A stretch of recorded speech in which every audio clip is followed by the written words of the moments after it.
Nubundi ibyo ukomeje kubona nta kindi ni inzu ndetse n'imodoka zatwitswe cyane, tutibagiwe n'imashini zikoreshwa mu bucukuzi bw'amabuye y'agaciro n'ubundi mu ntara ya Ituri muri Repubulika na Demokarasi ya Kongo.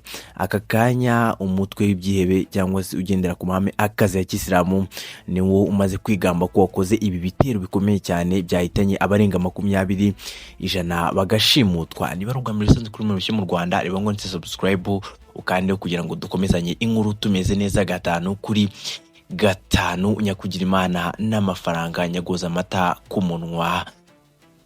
Ibyihebe cyangwa se umutwe witwara gisirikare ugendera ku mahame akaze ya Kisilamu aho umaze kuvuga ko ari wakoze ibitero binini cyane byabaye mu ntara ya Ituri, mu bice bikorerwamo ubucukuzi bw'amabuye y'agaciro muri Ituri, aho hakorwa ubucukuzi bw'amabuye y'agaciro n'amasosiyete y'Abashinwa cyangwa se kampani z'Abashinwa, aho uyu mutwe w'iterabwoba wagabye ibitero bikomeye cyane byahitanye abarenga 20. Ukomeza uvuga ko nibura abarimo 17 barabo rero mu basivile harimo abakozi bakora muri ibyo birombe ndetse n'abakoresha babo ba nyiri company, ariko arimo n'abatatu mu ngabo za Repubulika na Demokarasi ya Kongo. Ariko nanone bakomeje bavuga yuko bashimuse abarenga 100 muri aka gace rero, nk'uko iyi IDF ibitangaza.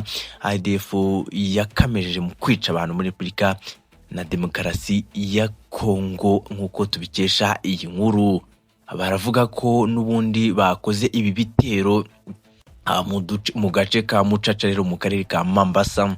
Aba barwanyi ariho bagabye ibi bitero byivuganywemo abarenga 20, harimo abasivili 17 nabo n'abasirikare mu gisirikare cya Repubulika na Demokarasi ya Kongo FARDC barenga 3. Ariko nanone bakomeza gutangaza ko 100 bashimuswe bamaze gushimutwa. Amashusho agaragara murayabona, imashini ndetse n'imodoka nyinshi cyane zitagira ibariro zatwitswe.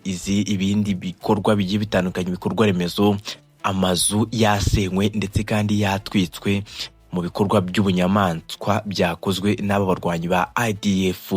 Reka nkubwire ngo ntangamba nsoje makuru yanjye nashaka kugeza aka kanya. Niba ari ubwa mbere kuri mu Rwanda, niba wifuza kujya umenya amakuru ku gihe, niba ushaka kugendana n'igihe, kana kuri iyo nzogera subscribe kugira ngo tujye tubana nawe gatanu kuri gatanu. Ariko nanone n'igitekerezo cyawe muri comment ni ingenzi cyane. Kudusapotinga, inkunga yawe ni ugukanda ku nzogera ukigendera gusa, kubera ko hari icyo bidufasha.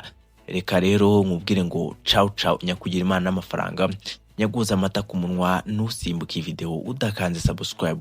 Ciao ciao.